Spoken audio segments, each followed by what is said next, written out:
Em, Buenas tardes, compañeros, doctor. Somos el grupo número 5, integrado por Edwin Almejía Moreno, su servidor, Evelyn Yulisa López Sánchez, Eduardo Manuel Alessandro Carrillo, y nosotros hablaremos acerca de un caso clínico sobre el dolor osteomuscular.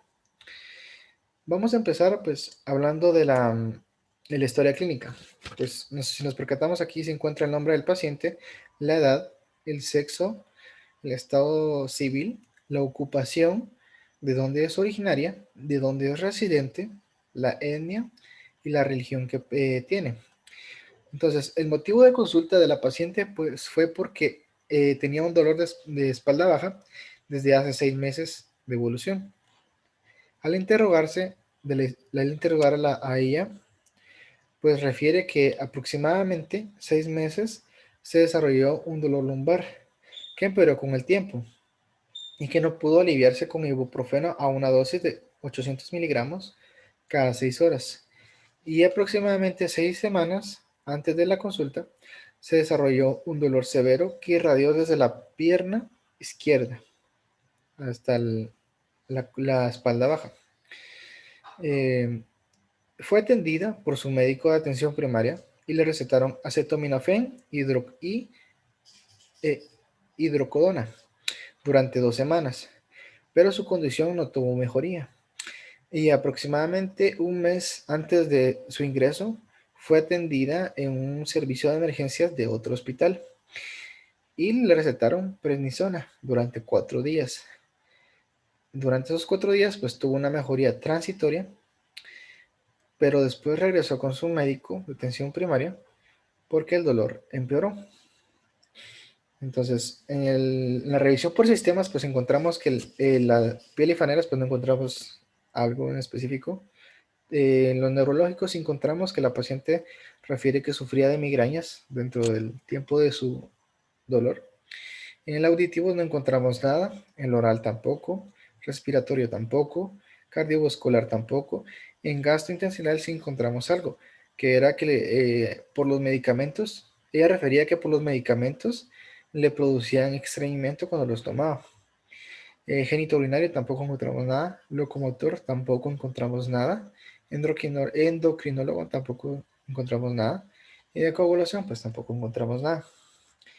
En los antecedentes, pues gestacionales, no encontramos nada, perinatales tampoco, neonatales tampoco, desarrollo y crecimiento y desarrollo tampoco encontramos nada. Tenía su vacunación completa, sí. Em, Tenía un hijo vivo, ¿verdad?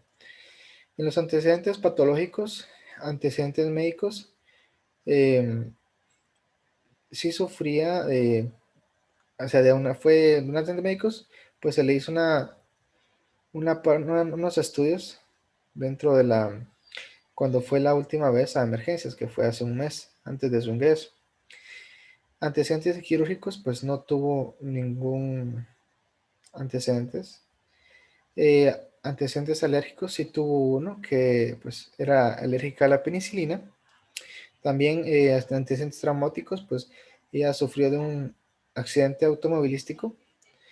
Antecedentes ginecostétricos, críticos, pues se le realizó una cesárea.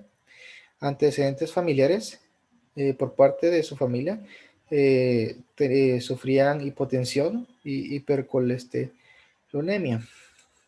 Riesgos de infección por VIH no se presentaban, tampoco los riesgos por infección de COVID.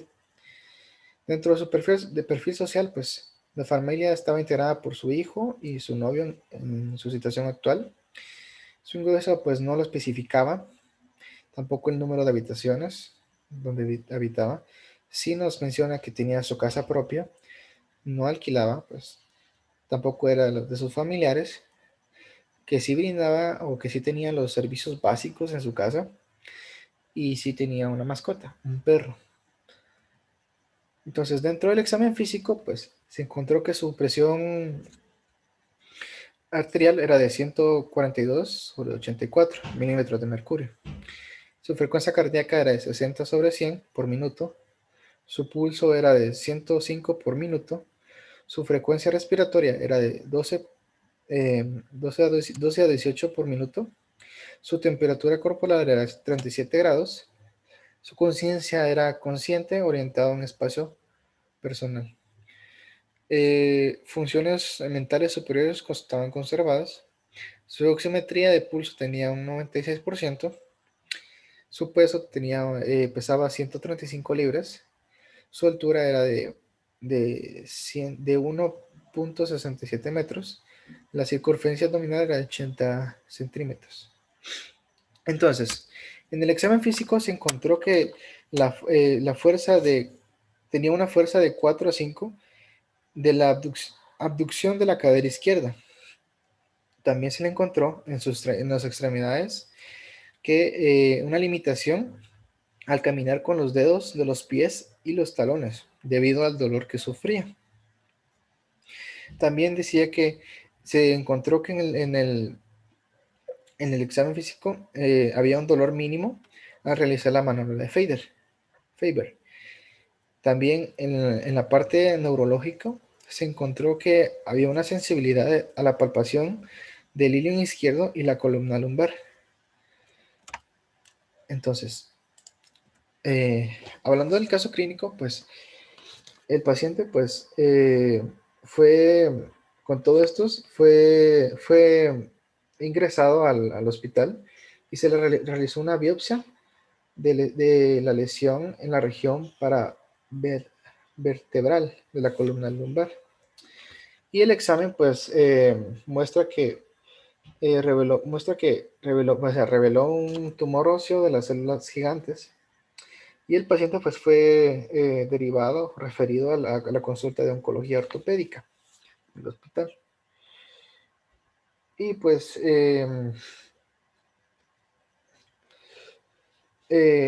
informó que el dolor pues era insoportable. La paciente informó que el dolor era insoportable y en la espalda que la despertó de un sueño.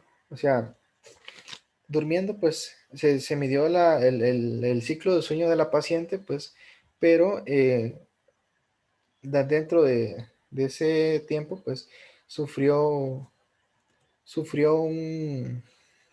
se despertó pues eh, a raíz del dolor, ¿verdad? Que era insoportable.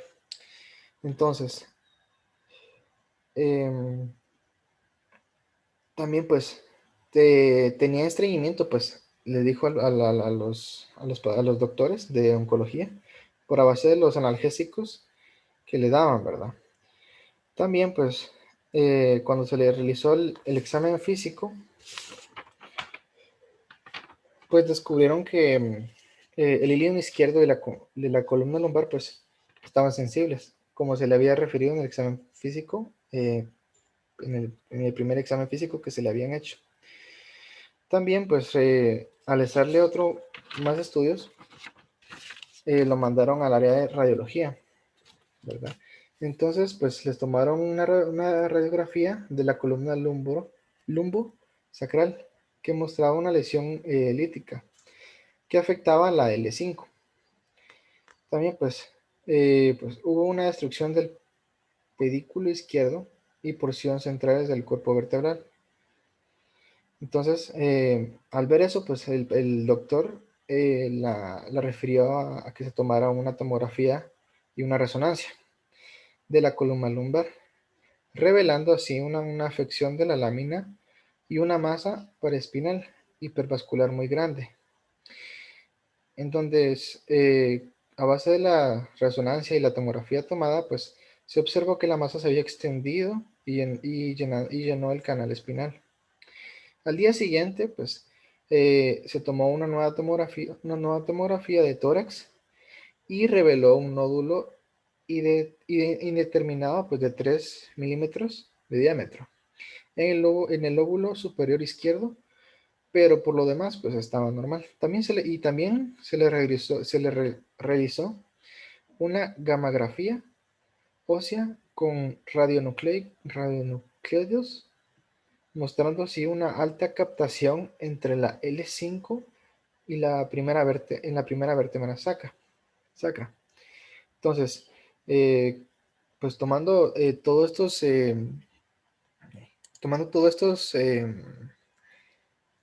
exámenes que se le realizó al paciente, pues se diagnosticó pues que la paciente sufría de un tumor óseo de células gigantes, pero pues presentaba que esta presentación de este tumor pues era inusual, ¿verdad? Porque presentaba una lesión localmente avanzada de la columna lumbar que producía síntomas incapacitantes por la compresión de las raíces nerviosas espinales y de las estructuras adyacentes. Y el tumor óseo, pues normalmente se presenta en la rodilla, ¿verdad? El esqueleto axial, pues es generalmente una ubicación poco común para el tumor de células grandes, aunque el sacro es la cuarta ubicación más común para este tumor. El tumor óseo de las células gigantes afecta a la columna en el 3 al 7% de los casos y representa hasta el 4% de los tumores vertebrales. Aproximadamente pues el 60% de los casos en la columna móvil ocurren en los cuerpos vertebrales. En el pasado pues se hacía una resección con márgenes quirúrgicos amplios y era el tratamiento pues, más normal para, para el tumor óseo de células gigantes. Y las recurrencias pues eran muy pocas. Sin embargo, pues la reconstrucción después de tales procedimientos eran muy complejos y se asoció pues con una alta tasa de complicaciones en la operación, debido a que el tumor pues, de las células gigantes es típicamente benigno. El estándar de atención actual no incluye una resección amplia, a menos que este tumor pues, esté en un hueso prescindible, como la clavícula, el cúbito distal o el peroné proximal, en el que la resección pues, no produce un efecto clínicamente significativo en función. Los procedimientos quirúrgicos intralesionales que implican el legrado del tumor y el desbridamiento de la superficie del hueso sano pues son pilar de un tratamiento de la mayoría de otros casos. La radioterapia pues no se usa de manera rutinaria a menos que el tumor esté ubicado en una región anatómicamente en la que la resección pues sería un desafío como en el sacro. Las tasas de recurrencia local del tumor de células gigantes se acerca al 20% entre los pacientes que se han sometido a procedimientos quirúrgicos intralesionales. Por lo tanto, pues se buscaban nuevas terapias sistemáticas y ayudantes locales. Entre los pacientes que se han sometido a procedimientos intralesionales con criocirugías, las tasas de recidiva local pues son inferiores al 8%, porque el ciclo de congelación y descongelación mata a las células más alejadas de las superficies, ampliando así la profundidad del legrado efectivo. Sin embargo, la fractura patológica y la lesión vascular se ha asociado con esta forma a una terapia adyuvante, ¿verdad? Para el tumor de las células de columna, pues se considera tratamientos no quirúrgicos o mínimamente invasivos. Si el paciente está asintomático y no hay problemas estructurales con la columna vertebral, para un paciente sintomático, podemos considerar la excisión en bloque o la embolización sola o una combinación con procedimientos quirúrgicos intralesionales, ¿verdad? Entonces, para el paciente pues recomendamos una excisión en el bloque con un margen quirúrgico intralesional planificado en lugar de la incisión intralesional fragmentada. Entonces, se optó por realizar un procedimiento quirúrgico en dos etapas para extirpar el tumor de las células gigantes de L5. Durante la primera etapa, pues se realizó la descompresión del canal espinal posterior y la estabilización espinal de la L3 hasta la pelvis, con el uso de técnicas estándar. Después de la descompresión espinal, pues se realizó una disectomía parcial en los niveles L5, L4 y L5 y L5 a S1. Y también pues, se realizó una picación de elementos posteriores.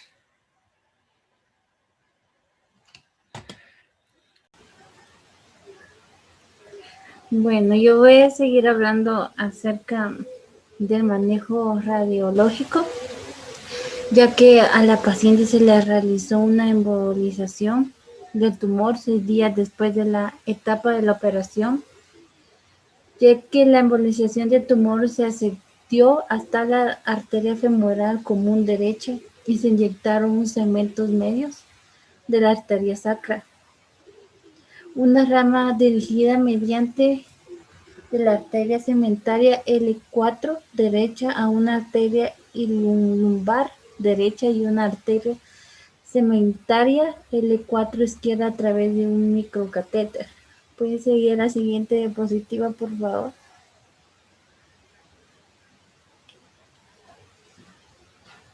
Ok. ¿Para qué es que se utiliza una embolización? Ya que una embolización se usa para los tratamientos del tumor de las células gigantes para disminuir la vascularización en la preparación para la resección, ya que la embolización dentro de las 24 horas previas de la operación puede incluir el flujo de los vasos grandes, reducir el riesgo de hemorragias en el momento de la cirugía. Esto es particularmente importante para los tumores axiales situados profundamente como los del sacro, en los que la hemostasia puede ser necesaria para una resección intraleccional. Pueden seguir el siguiente diapo, por favor. Ya que los tratamientos quirúrgicos que también se le practicaron a esta señora fueron durante la segunda etapa de la cirugía realizada 6 días después de la primera etapa. Se obtuvo una exposición anterior de la columna lumbosacra, ya que se realizó la sección del bloqueo del tumor con la ligadura de la vena ilíaca común derecha, seguida de la esterilización anterior de la columna vertebral. Las raíces nerviosas que salen de la columna lumbar se salvaron durante la exección. La reconstrucción del cuerpo vertebral se realizó con el uso de una caja de cemento espiral expandible. Pueden seguir la siguiente diapo, por favor. Ya que las radiografías obtenidas después de la reconstrucción del tumor, ya que en esta radiografía podemos ver cómo es que fue la operación, ya que se le reconstruyeron muchas partes por el tumor.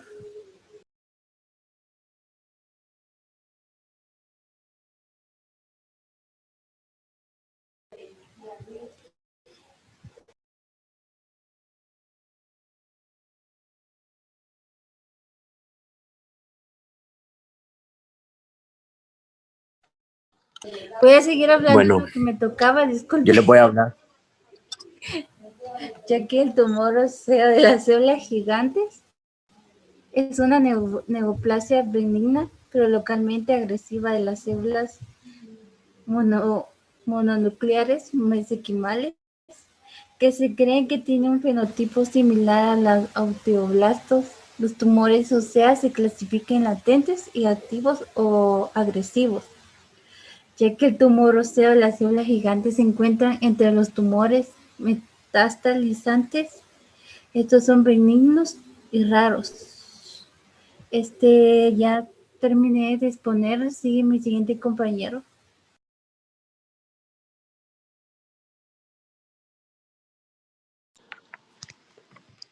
Yo les voy a hablar sobre el manejo médico oncológico. Después de la resección del tumor, se consideró la terapia sistémica adyuvante.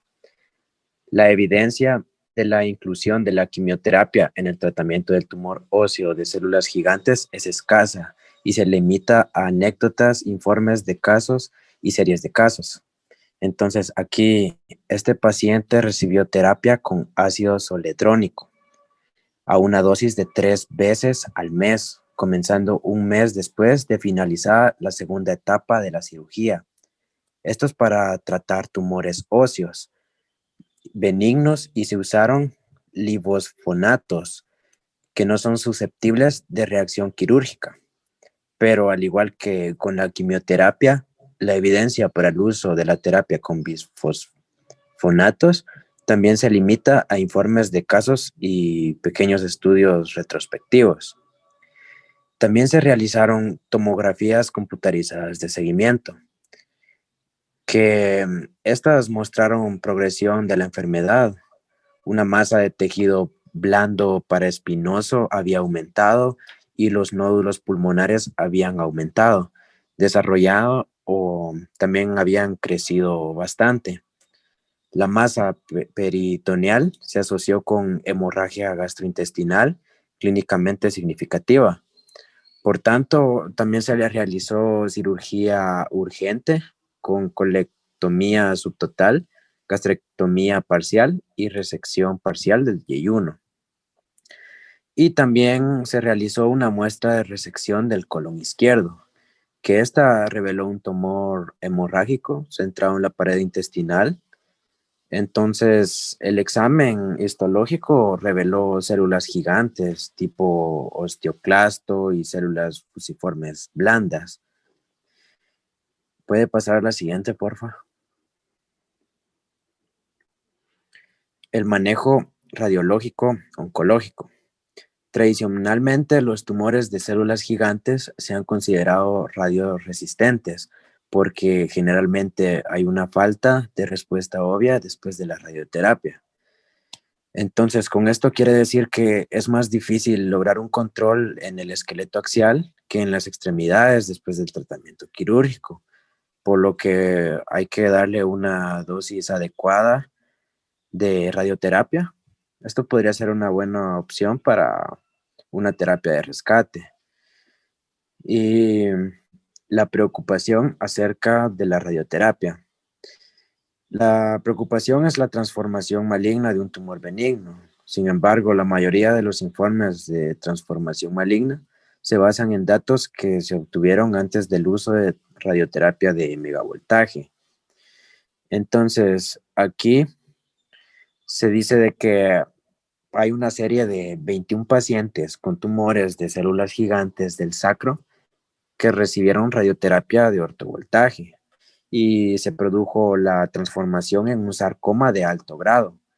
Entonces, esto nos quiere decir de que por medio del megavoltaje también pueden haber preocupaciones y se pueden producir sarcomas y se puede complicar más el manejo. ¿Puede pasar a la siguiente, por favor? Y por último, el tratamiento médico oncológico adicional.